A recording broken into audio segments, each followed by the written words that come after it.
எத்தனை பேர் இதெல்லாம் நோட் பண்ணியிருக்கீங்க? நம்ம தமிழ் சினிமாவுல இப்ப இருக்க அதி உச்ச 2 நடிகர்கள்னா, வேற யாருமே இல்ல. ஒண்ணு அஜித், இன்னொன்னு விஜயா தான் இருப்பாங்க. இவங்க 2 பேத்தோட ஃபேன்ஸுமே படம் பார்த்துட்டு ஆஃப் ஸ்க்ரீன்ல வந்து சண்டை அடிச்சுக்குவாங்க. எங்க ஆளு தான் பெருசு அப்படிங்கிறத.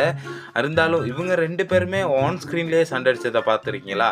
ஆமாங்க. அப்படி ஒரு வீடியோ தான் இந்த வீடியோ. இந்த வீடியோல பார்த்தீங்கன்னா, அஜித் சார் அட்டகாசம் அப்படிங்கிற படத்துல பார்த்தீங்கன்னா, இமயமலையில் என் கொடி பறந்தால் உனக்கென்ன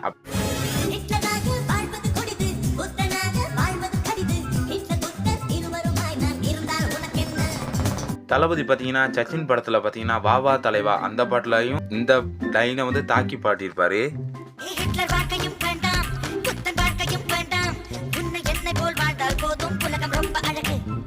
இந்த மாரி விஷயம் எத்தனை பேர் நோட் பண்ணீங்க? நோட் பண்ணியிருந்தீங்கன்னா மறக்காம கமெண்ட் பண்ணிருங்க. இந்த மாரி வீடியோ வேணும்னா நம்ம வீடியோவ லைக் பண்ணிட்டு நம்ம சேனலையும் சப்ஸ்கிரைப் பண்ணிக்கங்க. நான் உங்கள அடுத்த வீடியோவில் சந்திக்கிறேன். நன்றி, வணக்கம்.